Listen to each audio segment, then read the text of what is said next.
Connectez-vous. J'espère que vous allez très bien.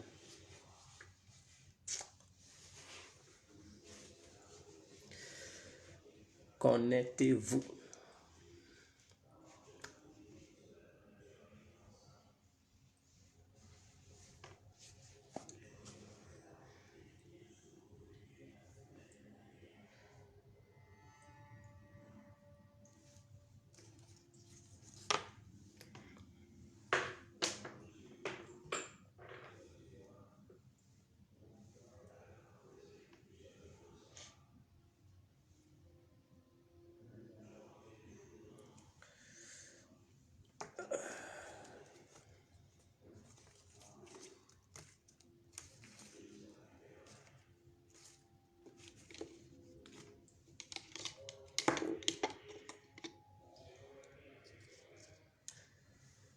Oui, Maître Guillaume, salut à vous.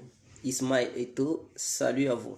Alors, bonsoir à tous et à toutes. Pour tous ceux qui ne me connaissent pas, je suis l'incontournable guerrier complet tout terrain. L'homme dont on parle, l'homme qui n'a pas froid aux yeux, l'homme qui ne marche pas ses mots. Vous pouvez aussi m'appeler devant la ville, l'homme n'est rien, gouverneur italien, docteur Modon, appelez-moi, laisse-moi mourir 5 plein droit, El Padrino, Camari, Tezo, la Mokia. Alors, nous allons faire ce petit direct pour parler de différents sujets.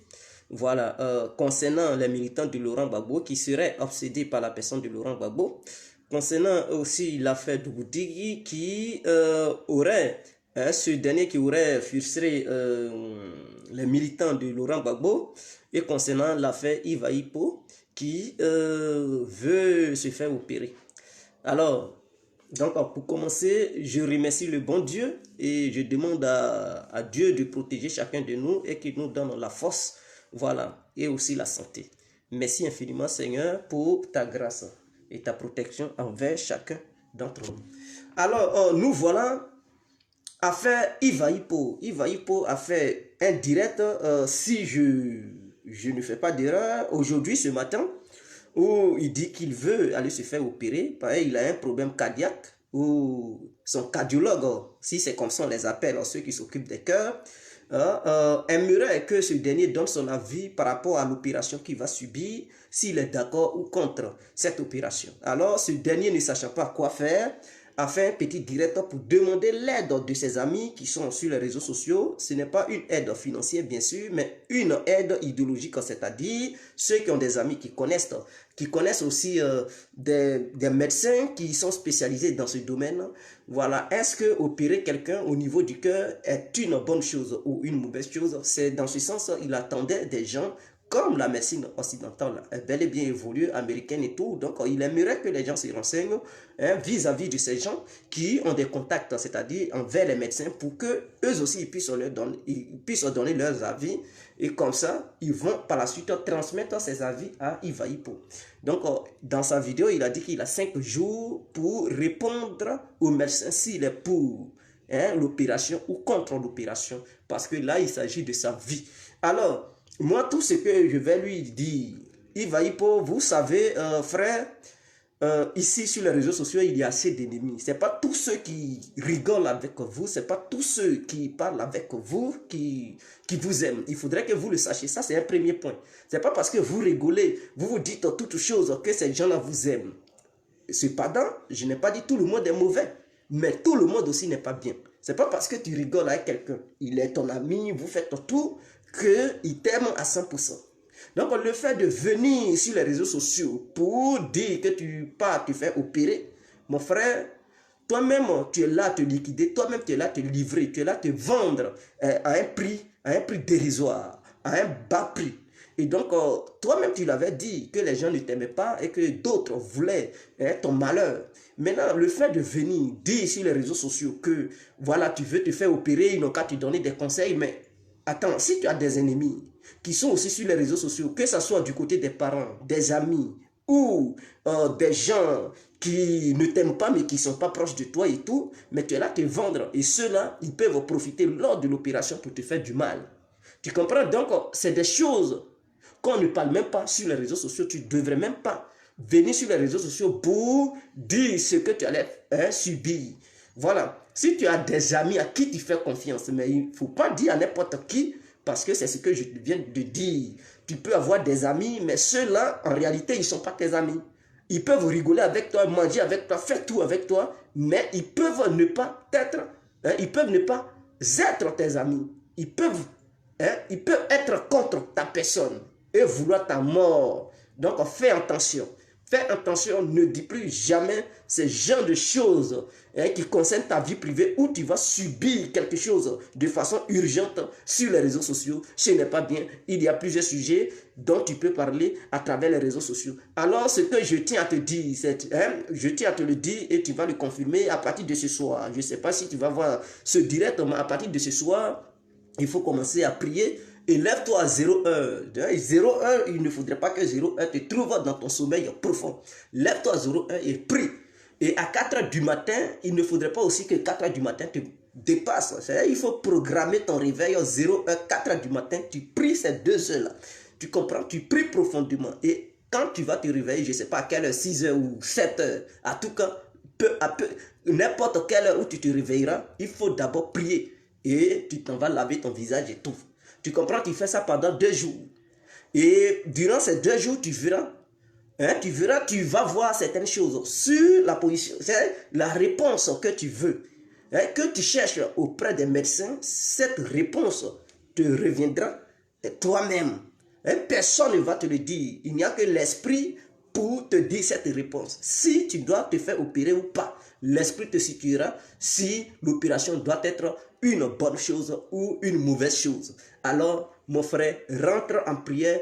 Puisque tu es malade, ce n'est pas normal de jeûner, mais il faut prier. Prie 2 jours. Les 2 jours, 3e nuit, c'est-à-dire 2e jour, la nuit, tu vas voir des choses.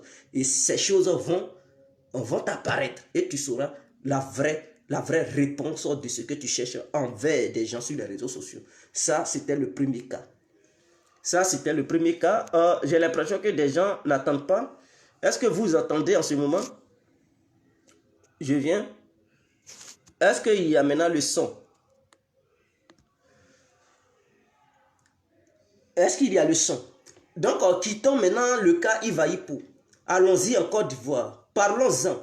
Le cas Dougoutiki. J'ai vu des gens qui ont fait des vidéos sur le jeune Dougoutiki, soi-disant, en le critiquant à travers ce que j'ai, les messages ou bien les nouvelles qui m'ont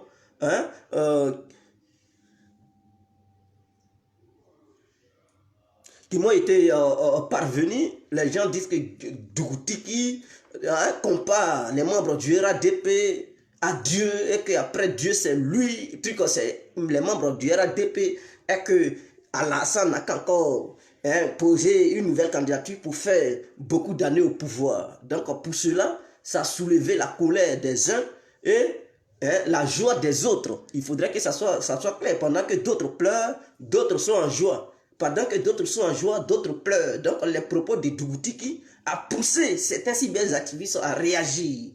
Mais écoutez, moi j'ai toujours dit, moi complet, je ne suis pas quelqu'un qui est hypocrite. Et aussi je suis humble. Je suis humble, l'humilité est dans mon existence. Si vous-même vous remarquez, il y a des gens qui passent leur temps à m'insulter, mais je ne réponds pas.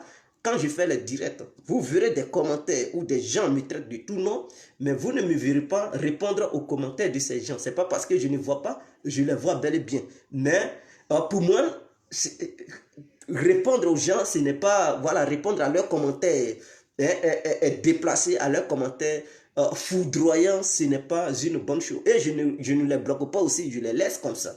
Voilà, parce qu'il faut aussi la démocratie et dans nos débats. Si la personne t'a insulté, c'est parce que c'est sa vision. Elle veut t'insulter, elle t'insulte. Si la personne veut te répondre avec des arguments, elle te répond avec des arguments. Donc pour moi, ce sont des débats. Il y a d'autres qui orientent leur débat dans les injures, il y a d'autres qui orientent leur débat dans les arguments qui ne sont pas injurieux. Donc le cas de Dougoutiki, vous devez comprendre. Moi, le jeune, il n'a pas tort. Oui, il n'a pas tort. Pourquoi? D'autres me diront, oh, je prends encore position. Non, le jeune n'a pas tort. Vous savez, Dougoutiki, ce n'est pas un jeune qui a 15 ans. Ce n'est pas un jeune qui a 13 ans. Dougoutiki a connu beaucoup de personnalités politiques en Côte d'Ivoire. Depuis qu'il est né jusqu'à nos jours, il y a eu assez de politiciens. il a connu le régime de Gbagbo. Peut-être même il a connu le régime de Gueye. Il a connu le régime de Gbagbo. Et il a connu en dehors du régime de Gbagbo, il a connu plusieurs maires, plusieurs députés, plusieurs sous-préfets, plusieurs préfets. Hein, sur le territoire national ivoirien. Mais parmi eux là, personne, je dis bien personne n'a jamais osé aider Dougoutiki. Personne n'a jamais essuyé les larmes de ce jeune. Il souffrait dans son village, d'après les propos de son grand frère, parce que j'ai écouté la vidéo de son grand frère, où il disait que Dougoutiki n'avait même pas de téléphone. Et d'après lui-même, il avait fait une interview où il disait qu'il avait des véhicules à Yopougon, au lavage, c'est là-bas, il gobait et tout. Et c'est suite à ça, son oncle l'a amené au village, mais il n'avait rien. Mais tout simplement, son étoile a commencé à briller. Son étoile a commencé à briller et ça, c'est la grâce de Dieu. Ce n'est pas la grâce humaine, mais c'est la grâce de Dieu. Dieu avait décidé que à cette heure pareille, à cette année-là, Dougoutiki allait exploser et que son bonheur allait commencer par là. Dougoutiki allait commencer par là à vivre, il allait commencer par vivre avec ce bonheur qui venait de la part de Dieu. Donc en faisant cette vidéo, il n'avait même pas l'intention de voir cette vidéo exploser. Il n'avait pas fait ça dans le but de mettre ça sur les réseaux sociaux, puisque lui-même il ne disposait pas de téléphone. C'est son ami qui a filmé. Et il a d'ailleurs dans ses propos, il dit ne mets pas ça sur les réseaux sociaux. Son ami a dit oui. Mais à son insu, ce dernier allait mettre cette vidéo sur les réseaux sociaux et il y a eu un boom. Et ce boom a poussé les gens à chercher où habite, où Dougoutiki en question habite. Ils sont allés le chercher dans son village profond pour l'amener sur Abidjan. Et dans ça, le ministre Amadou Touré a décidé de croiser en personne Dougoutiki. Vous pensez que c'est cadeau? Non, mais c'est Dieu. C'est Dieu qui a dit Dougoutiki, là, cette fois-ci-là, cette fois-là, ton étoile va briller. Et cette fois, tu seras aidé par le gouvernement RADP. Et c'est dans ce sens le gouvernement, il y a eu un membre, parce que tous ils sont là, Alassane ne l'a pas aidé, c'est pas Ahmed Bakayoko qui l'a aidé, aucun autre ministre. Mais Dieu a passé par un ministre venant au sein du gouvernement RADP. Et ce ministre, c'est Amadou Touré. Il a touché son cœur, et ce dernier a dit, petit, viens. Le petit est allé. Mais est-ce que le ministre était obligé de lui donner de l'argent? Le ministre était obligé d'ouvrir une ferme pour lui. Est-ce que le ministre était obligé parce qu'il a payé 3 vélos, une moto et il lui a donné cette ferme? Donc, dans peu de temps, peut-être Dougoutiki aura aussi sa voiture, son véhicule. En dehors de ça, il a payé ses cours. Il a suivi les cours de trucs de ce métier. Faire la ferme et tout ça, il a suivi une formation. Donc, en dehors de ça, il a eu un diplôme. Mais ce n'était pas forcé que le ministre le fasse. C'est parce que Dieu a touché le ministre du monsieur.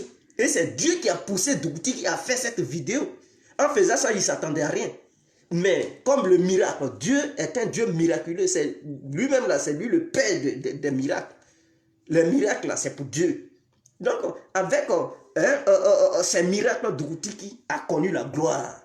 Mais la gloire ne lui appartient pas, ça revient à Dieu. Et donc, la gloire toujours à Dieu. Il a touché le cœur du ministre. Le ministre a fait tout ça. Qu'est-ce que Dougoutiki en retour, qu'est-ce qu'il peut prendre pour remercier le ministre? Qu'est-ce qu'il a? Le peu, c'est parce qu'il n'a rien. Dieu a touché le cœur du ministre. Le ministre lui a donné. Lui a donné ce qu'il a aujourd'hui. Et il se sent fier. Aujourd'hui, il pourra s'arrêter aussi devant ses amis pour se frapper la poitrine. Pourquoi? Au nom du RADP. D'abord au nom de Dieu qui a poussé les membres du RADP à soutenir Dougoutiki. Donc en retour, qu'est-ce qu'il peut apporter? Tout simplement, il demande à ses fans, ceux qu'il aime, de soutenir le président du RADP, le président de la Côte d'Ivoire. C'est clair, puisque Amadou Touré, c'est un membre du RADP et il a son supérieur qui est Alassane. Il a son supérieur qui est Alassane. Donc, il demande maintenant aux membres qui sont sur sa page, ceux qui l'aiment, qui sont au sein de notre pays ou à l'international, de soutenir Alassane, de lui apporter le soutien pour que ce dernier puisse durer au pouvoir. Comme ça, s'il dure au pouvoir, son grand frère ou bien son papa, Amadou Touré, lui aussi, il va aussi durer au pouvoir. Et il pourra aussi faire des merveilles pour lui. Donc voilà. C'est dans ce sens qu'il a demandé aux gens de soutenir Alassane. Et il demande aussi au président de faire encore un autre mandat. Et que 10 ans, bien 100 ans encore au pouvoir. Donc c'est tout à fait normal, c'est logique que ce dernier fasse cela. Parce qu'en retour, en faisant ça, peut-être il peut convaincre quelques militants. Ah oui, les membres de sa famille, plus ses amis, qui vont aussi voter pour le RADP. Parce qu'en voyant Doukoutiki, il devient un exemple pour eux. Et donc, il a des amis quand même. Ses amis, les membres de sa famille et toutes ses connaissances, ils pourront donner leur voix aux membres du RADP. Donc, c'est tout à fait logique. Maintenant, dans ces termes, il a dit, après Dieu, c'est le RADP. Pourquoi Doukoutiki le dit? Parce qu'il faut discerner les propos de ce jeune. D'autres ont pris ça, automatiquement, ils se sont énervés pour dire pourquoi il dit qu'après Dieu, c'est le RADP. Pour Doukoutiki, c'est tout à fait logique, c'est tout à fait normal. Pourquoi il a tenu ces genres de propos? Il a tenu ces... Je vais vous expliquer pourquoi Doukoutiki a tenu ces genres de propos. Ces propos ont été tenus pourquoi? La question est le pourquoi. Et donc, le pourquoi, nous allons apporter la réponse du pourquoi. Vous savez, entre Dieu et Doukoutiki, il y a eu un intermédiaire. Il y a eu un intermédiaire. Parce que Dieu n'a pas porté le bonheur directement, il n'a pas fait le miracle directement pour que Doukoutiki découvre cet argent que le ministre lui a donné, ces poussins que le ministre lui a donné, ces motos, cette moto, ces vélos. Non, Doukoutiki n'a pas trouvé ça dans un carrefour, il n'a pas trouvé ça dans un lieu, un banal pour ramasser tout ça. Il y a eu un intermédiaire entre Dieu et Doukoutiki. Pour que cette grâce arrive sur Doukoutiki, il y a eu un intermédiaire. Et cet intermédiaire, c'est Amadou Touré. Donc Amadou Touré a été l'intermédiaire entre Dieu et Doukoutiki. Est-ce que vous comprenez? Et ce dernier, il vient d'un parti politique qui se fait appeler RADP. Donc Doukoutiki, de façon globale, de façon générale, il préfère dire les membres du RADP parce qu'il les remercie eux tous. Donc pour lui, après Dieu là, il y a eu le RADP et après le RADP, c'est lui Doukoutiki parce que le bonheur est venu de Dieu et est passé par les membres du RADP. Et des membres du RADP, le bonheur, lui, a trouvé là où il était. Est-ce que vous comprenez? Donc voilà pourquoi il dit après Dieu, c'est les membres du RADP. Voilà pourquoi il a interprété ça comme ça. Donc vous devez le comprendre. Vous devez comprendre Doukoutiki. Donc ne vous mettez pas en colère pour dire non. Pour lui, les membres du RADP, Dieu vient, après vient les membres du RADP, puisque c'est eux qui ont été l'intermédiaire entre Dieu et Doukoutiki. Il fallait les membres du RADP pour que Dieu agisse, passe par eux, pour apporter sa gloire, pour montrer que c'est lui Dieu. Donc voilà le miracle que Dieu a produit à travers les membres du RADP. Donc non seulement il remercie Dieu, et il remercie les membres du RADP. Voilà pourquoi il a dit, après Dieu, ce sont eux. Après eux, c'est lui. Puisque le bonheur est dans ses mains en ce moment. Est-ce que vous comprenez? Donc, sur ce, on laisse sur le côté Doukoutiki. Parlons du cas des militants de Laurent Gbagbo. Je vois partout, les gens disent que non, les militants de Laurent Gbagbo sont obsédés par l'esprit de Gbagbo, par la personne de Gbagbo. Ils ne peuvent jamais enlever ça dans leur cœur, dans leur tête et tout. Et donc, à longueur de journée, lorsque quelqu'un les provoque, il dit, oh, c'est Ouattara qui vous a envoyé. C'est Ouattara qui vous a envoyé. Et tout. Bon. Même il y a une fille qu'on appelle Flora, les buzz de Flora et tout, elle avait piégé. J'ai écouté ça hier, une femme bêtée. Et dans ces blagues-là, elle dit, ah, c'est Draman qui t'a envoyé, c'est Ouattara, c'est encore Draman qui t'a envoyé, c'est lui qui vous envoie. Pourquoi lui-même ne nous appelle pas? C'est lui qui vous envoie d'appeler les gens pour les piéger, les enregistrer et après les tuer parce qu'il a dit, ils n'ont qu'à éliminer tous les bêtés de Côte d'Ivoire. Bon, pourtant c'était un petit buzz, un petit amusement, mais elle a orienté les faits du côté politique. Automatiquement, elle a accusé Alassane. Et elle n'est pas la seule. Ils sont nombreux comme ça en Côte d'Ivoire. Quand il y a un petit truc, automatiquement, c'est Alassane, c'est Alassane. Ok, écoutez-moi. Le rêve du RADP, c'est quoi? Le rêve du RADP. Aujourd'hui, vous irez en Côte d'Ivoire. Vous direz aux gens que Alassane fait des routes, il fait des ponts, il crée des universités, des supermarchés et d'autres choses, des hôpitaux et tout. Donc, votez-le. Vous verrez certains Ivoiriens qui vont dire on ne mange pas route, on ne mange pas pont, on ne mange pas école, on ne mange pas truc, les hôpitaux, on s'en fout. C'est Gbagbo, on connaît. Vous verrez des gens dire cela. Pourquoi?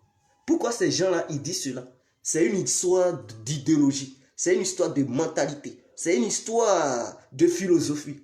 Ils disent cela parce que tout simplement, quand Laurent Gbagbo est venu au pouvoir, quand il est venu au pouvoir, il a déployé cette force sur l'étendue du territoire ivoirien. Cette force des agoras et parlementaires. Ces jeunes qui se sont déployés en force pour sensibiliser la jeunesse ivoirienne dans un seul sens. Et ce sens, c'était de leur dire que Laurent Gbagbo était le bon homme, qui était le sauveur, qui était le messie de la Côte d'Ivoire. Et que sans Laurent Gbagbo, aucun autre politicien ne pouvait sauver encore la Côte d'Ivoire. Je dis bien, sans Laurent Gbagbo, aucun autre politicien ne pouvait sauver la Côte d'Ivoire.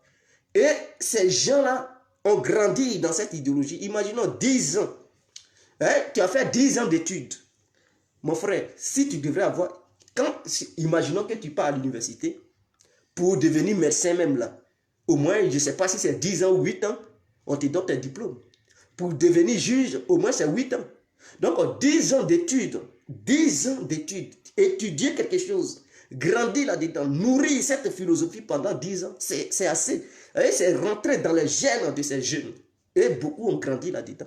Imaginons ceux qui avaient au moins 10 ans, ils ont grandi là-dedans jusqu'à ils ont eu 20 ans. Donc quelqu'un qui a eu 20 ans en train d'être nourri par une telle idéologie, mais vous pensez que en faisant pont-route, ça va quitter dans sa tête? Lui, il s'en fout de pont ou route. Il va vous dire c'est pas route et pont on mange. Parce qu'il a une vision qu'ils ont mis dans sa tête. Et cette vision, c'est que Gbagbo est le Messie. C'est lui qui pouvait sauver la Côte d'Ivoire. Il luttait contre les impérialistes. Et ils l'ont levé au pouvoir de façon brutale. Sans raison. Donc voilà l'idéologie qu'ils nourrissent. L'idéologie qu'ils nourrissent. Et beaucoup ont grandi là-dedans. D'autres étaient déjà grands parce que cette idéologie n'a pas commencé aujourd'hui. Ça a débuté depuis les années 90. Donc depuis les années 90 jusqu'aux années 2010, ça fait au moins 20 ans. Donc ceux qui avaient 10 ans, qui avaient commencé à écouter Laurent Gbagbo jusqu'en 2010, ils ont eu au moins 30 ans. Donc quelqu'un qui a grandi dans une telle philosophie, dans une telle idéologie, durant 20 années, mais vous pensez que ce dernier va tout de suite oublier la personne? Ils ne vont jamais oublier la personne. Ils ne vont jamais oublier la personne. Voilà pourquoi des gens jusqu'à présent, quel que soit ce qu'Alassane fera, ils diront que ce n'est pas sans mange. Ado n'a qu'à dégager, Ado Burkina. Ils diront toujours cela. Pourquoi? Parce qu'il y a eu un lavage de cerveau profond qui a été fait quand Laurent Gbagbo était dans l'opposition et quand il est venu au pouvoir. Parce que cette capacité de mobiliser les gens, tenir les grands discours, il était populiste. Donc ces gens ont été nourris et grandis dans cette philosophie, dans cette vision, dans cette science, parce que c'était une science qu'il avait enseigné ces gens-là. Voilà pourquoi jusqu'à aujourd'hui, des gens sont prêts à donner leur vie à cause de Gbagbo. Ce n'est pas parce que Gbagbo a construit la Côte d'Ivoire, ce n'est pas parce qu'il partageait l'argent aux gens. C'est comme une doctrine. Est-ce que, par exemple, ceux qui lisent la Bible, ceux qui lisent le Coran, si on t'apprend les versets coraniques pendant 20 ans, imagine, on t'enseigne le Coran pendant 20 ans. Est-ce que quelqu'un il va quitter quelque part pour dire comme ça? Est-ce qu'il faut laisser ta religion? Mais tu vas dire, mais tu te fous, mais tu vas dégager une colère, pas possible. Parce que tu as grandi dans cette religion, on t'a enseigné ça durant 20 années. Et puis un jour, quelqu'un dit non, il faut quitter la religion, viens dans telle religion. Mais tu vas t'énerver, tu vas dire, mais tu vois, vous voyez la colère que cela, même quelque chose, c'est que la personne a te fait les yeux doux. Tu vas dire, je m'en fous. Moi, j'ai ma religion parce que tu as grandi dans cette religion. Et donc, cette religion est ancrée dans tes veines. Imaginons quelqu'un qui a appris le christianisme. Il a été dans une école chrétienne durant 20 ans, 20 années. Et à un moment donné, ils vont dire, viens, il faut quitter le christianisme, viens devenir musulman. Mais il va dégager une colère, il va dire non, parce qu'il a grandi dans cette philosophie chrétienne. Et on lui a dit, Jésus est le chemin et la vérité. L'autre côté, les musulmans, on lui a dit, Mohamed est le chemin, a tracé le chemin et la vérité pour voir Allah. L'autre côté, on dit, Jésus est la vérité, il est le chemin. Pour voir le paradis, il faut passer. Hein? Il faut venir en lui. Donc, vous comprenez les deux doctrines. Si tu grandis dedans durant 20 ans, on ne peut pas venir t'enlever dedans comme ça. Il faut un travail profond pour qu'on puisse te conquérir, pour qu'on puisse te faire changer d'avis. Or, Alassane, lorsqu'il est venu au pouvoir, il ne l'a pas fait. Le problème, c'est qu'il n'a pas enlevé cette philosophie qu'ils avaient mis, que Laurent Gbagbo avait mis dans la tête de la jeunesse ivoirienne durant ces 20 années. Est-ce que vous comprenez? C'est-à-dire, il n'a pas déployé les parlementaires, fait des meetings partout en Côte d'Ivoire, déployer des gens pendant que lui et son gouvernement travaillent. Il pouvait aussi donner un autre boulot à d'autres jeunes qui savent bel et bien parler, mais qui n'ont pas de boulot, qui n'ont pas de travail dans un bureau, qui ne font rien. Il peut les déployer sur le terrain pour sensibiliser les gens. Que ce qu'ils avaient mis dans le temps durant des années, ce n'était pas la vraie vérité. Et que voici. Qu'est-ce qu'il faut faire dans la nouvelle Côte d'Ivoire? Il faut travailler. Il ne faut plus se donner pour des politiciens. Il ne faut plus verser son sang pour des politiciens. Prendre les armes, ce n'est pas bien. Et tout. Et donc, en prenant encore une nouvelle idéologie, une nouvelle science, hein, partout en Côte d'Ivoire, je dis bien partout en Côte d'Ivoire, que ce soit au nord, l'est, l'ouest, au sud, l'est, et tout, au centre. Mais il faut prôner cette nouvelle idéologie. Donc, ceux qui avaient été nourris par l'ancienne idéologie, et maintenant ils vont voir qu'il y a une nouvelle idéologie qui vient encore se déployer, ils vont s'interroger. Quand ils vont écouter la nouvelle évangélisation, parce que ça va être comme un évangile, ou bien une nouvelle doctrine scientifique prônée par le RADP qui va dire aux Ivoiriens que vous n'êtes pas différents et que vous êtes la même chose et que le fait de dire combattre l'impérialisme, qu'est-ce que c'est que l'impérialisme? Il faut leur montrer et qu'est-ce qu'il faut faire pour que la Côte d'Ivoire puisse progresser et avoir la haine contre leurs semblables, contre l'autrui ou bien son prochain, ce n'est pas la bonne doctrine et qu'ils n'ont qu'à laisser tomber l'ancienne doctrine. Et il faut aller dans ce sens-là. Et vous verrez, en moins de 3 ans de travail, vous verrez que beaucoup vont se convertir. Ils vont dire, ah non, on était dans le fou. Ils vont s'interroger, ça va devenir des débats dans leur famille. Ils vont débattre. Ah oui, ça va être un débat. Parce que d'autres vont accepter, d'autres vont refuser. Et ça va devenir des débats entre eux. Et ils finiront tous par être convaincus. Et une fois convaincus, vous verrez, ils oublieront cette ancienne doctrine. Et ils seront là pour l'amour de leur patrie. Aucun Ivoirien ne prendra encore les armes. Aucun Ivoirien ne visera encore à faire des coups d'État. Aucun Ivoirien ne voudra encore, avoir la haine du président actuel dans le but de le faire tomber. Et tout. Mais ce travail n'est pas encore fait. Ce travail-là n'est pas fait. Voilà pourquoi les tensions sont assez. Je dis bien, voilà pourquoi les tensions sont assez. Et ces tensions-là, et pourquoi autant de Laurent Gbagbo et tout? Parce qu'au nord là-bas, ce n'était pas aussi évangélisé de la manière. Ils ont évangélisé les gens du sud, de l'est et tout. Les nordistes, on ne les a pas. C'est-à-dire, cette doctrine de Gbagbo, la science, la gbagologie, n'a pas été ancrée dans les cerveaux des militants du RADP, du Nord.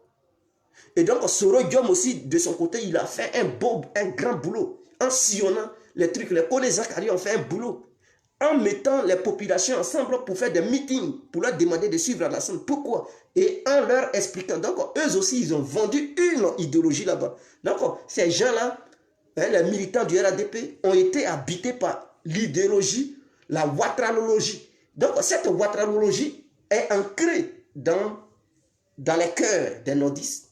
Et Soro Diom, tout récemment, quand il s'est séparé d'Alassane, il a sillonné le pays et il a prôné une autre idéologie. Et donc, cette idéologie a été prise en compte par une petite partie du peuple ivoirien. Donc, ces gens-là ont fait allégeance à Soro. Pourquoi ils aiment Soro? Parce que ils ont aimé l'idéologie de Soro.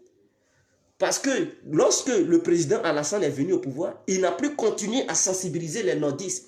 Donc, l'amour qu'ils avaient et tout, cet amour a été détourné par la nouvelle doctrine que Soro venait de déployer au nord. Et donc, d'autres ont été séduits par cette nouvelle doctrine. Mais si Alassane continuait dans cette optique, dans cette vision, de prôner toujours la même philosophie, de dire les Ivoiriens sont pareils, les coups d'État ne sont plus bien, prendre les armes ce n'est pas bien, voilà, les mutins n'allaient pas se soulever, ça c'est un. Il n'allait pas avoir de mutins, il n'allait pas avoir des gens qui allaient faire allégeance à Soro, des gens qui allaient dire on ne mange pas goudron, jamais. Et ça allait être déployé sur toute l'étendue du territoire ivoirien. Mais comme cette idéologie n'est pas prônée, et que on pense en Afrique que le fait de travailler, ça suffit, non, les Africains ne sont pas comme ça. Eux, là, ils aiment la personne, ils aiment l'humain. Ils s'en foutent du travail que tu fais. Ce n'est pas le travailleur, il regarde. Lorsque un noir, il est amoureux de toi, il s'en fout. Il faut beau faire travail, il faut monter sa maison, il faut bien décorer. S'il ne t'aime pas, il est capable même de te tuer. Tu lui donnes tout. S'il ne t'aime pas, il te tue. Mais comment te faire aimer? C'est l'idéologie, c'est ce que tu mets dans sa tête là. Lorsqu'il gobe, c'est fini. Si c'est fini, c'est comme ça le noir est. Donc Alassane doit faire ce travail. Il doit déployer des jeunes sur le territoire ivoirien pour faire aussi des meetings, pour créer des parlements et agoura partout en Côte d'Ivoire, pour convaincre les gens avec des baffes sonores, pour que les gens puissent parler à la jeunesse ivoirienne. En comparant la Côte d'Ivoire à d'autres pays étrangers, pour dire voici les pays. Et on montre, s'il faut des écrans géants, pour leur montrer les autres pays qui ne sont pas en Afrique, qui étaient sur au même niveau du développement avec la Côte d'Ivoire, par exemple la Corée du Sud, la Chine et tout. On leur montre les images sur un écran géant en pleine rue. Est-ce que vous voyez? Et on dit, voici la Chine de la manière elle était, voici la Chine d'aujourd'hui. Voici la Corée du Sud de la manière elle était, voici la Corée du Nord, du Sud d'aujourd'hui. Nous, la Côte d'Ivoire, voici comment on était et voici comment on est toujours. On n'évolue pas. Pourquoi? À cause de la guerre. Pourquoi? Parce qu'on est anti-impérialiste. Pourquoi? Et pourquoi ces pays ont évolué et pourquoi la Côte d'Ivoire n'évolue pas? Il faut expliquer ça à la jeunesse parce que ce n'est pas tout le monde qui va à l'école. Tout le monde ne va pas à l'école. D'autres apprennent à l'école. Ceux-là, ils sont sauvés. Ceux-là, ils comprennent beaucoup de choses. Mais ceux qui ne vont pas à l'école, qui deviennent des marionnettes des politiciens, qui sont manipulés, comment il faut leur expliquer cette stratégie? Mais c'est en mettant des écrans géants partout en Côte d'Ivoire, chaque soir, à partir de 14 h. Il faut déployer ces matériels partout en Côte d'Ivoire. Il faut parler dans toutes les langues pour cultiver les gens, pour ne plus que ces gens-là se fassent manipuler et leur expliquer le bien-être de la paix. Le bien-être de la paix. Une fois que cela est bien expliqué et on leur dit s'il y a la paix, voici d'ici 20 ans comment la Côte d'Ivoire pourra devenir. Mais ils seront heureux, ils vont dire waouh, waouh. Donc du coup, si quelqu'un vient de leur parler de la guerre, ils vont dire non, on veut la paix. On veut être comme les Chinois, on veut être comme les États-Unis, on veut être comme la France, on veut être comme le Royaume-Uni, l'Angleterre, en tout cas la Belgique, l'Allemagne et la Corée du Sud. Ils vont envier ces pays, ou bien on veut être comme la Russie, comme Moscou et tout, ou bien comme la Belgique. Voilà. Donc quand c'est comme ça, c'est propre. Et les gens, ils vont commencer à vivre en harmonie. Il faut cette doctrine. Sinon, si cette doctrine n'est pas là, les grès sera toujours au rendez-vous. Et c'est les grès qui poussent au chaos toujours. C'est les grès qui poussent au chaos. C'est manque de sensibilisation envers la jeunesse qui pousse certains jeunes à se faire manipuler par d'autres profiteurs politiciens qui, eux, les financent, ils leur donnent des petits billets et les poussent dans les rues à prendre les armes ou à semer le désordre. Donc ça, c'était ma solution, c'était ma proposition vis-à-vis du gouvernement ivoirien pour essayer d'enlever cette doctrine qui avait été prônée pendant des années dans les cœurs et dans les âmes de tous les Ivoiriens et prôner une nouvelle philosophie dans laquelle les Ivoiriens peuvent rentrer. Cette nouvelle génération va grandir et cette nouvelle doctrine, c'est de prôner la paix au peuple ivoirien, le développement, le travail, le bien-être. Mais il faut un effort de la part de l'État. Il faut assez de moyens et des gens pourront parler de ça. il y a des gens pour... C'était comme une manière d'évangéliser le peuple, annoncer la bonne nouvelle au peuple. Mais avec d'autres stratégies, ce n'est plus les paroles de la Bible, mais ce sont les paroles humaines, prônées par les humains, l'idéologie intelligente de l'être humain que ces gens-là vont entendre, mais qui va être la bonne nouvelle humaine, pas la bonne nouvelle de Dieu, parce que faisons la part des choses, la bonne nouvelle humaine pour essayer de conquérir les cœurs de ces gens. Et une fois qu'ils seront là-dedans, c'est comme une doctrine, ils vont toujours aimer la paix. Donc, c'était l'incontournable bien et bien complet. Je vous aime. Vive la Côte d'Ivoire, vive tous les Ivoiriens. Et que Dieu bénisse chacun de nous. Et que toujours la gloire revienne à Dieu. Amen. En ensemble. Ciao.